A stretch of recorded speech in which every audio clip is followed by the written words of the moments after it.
कधी कधी इडली डोसा बनवण्यासाठी जे आपण पीठ बनवतो ते जास्त प्रमाणात होतं ते मिश्रण, आणि तेच तेच खायला पण आपल्याला कंटाळा येतो. मग त्याच पिठाचा आपण वेगळं काहीतरी नाश्ता करू शकतो. तर चला करूया त्याच पिठाचा वापर करून छान असं नाश्ता.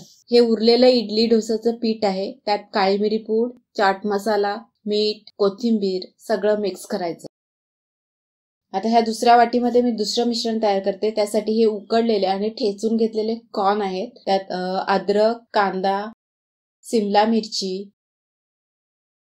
चीज किसलेलं आहे, हे सगळं मिक्स करायचं. असे 2 मिश्रण आपले तयार आहेत. आता पॅन गरम करून घ्यायचं. त्यात थोडंसं तेल घालायचं. त्यावर जाडसर असं जे इडलीचं मिश्रण आहे ते टाकायचं.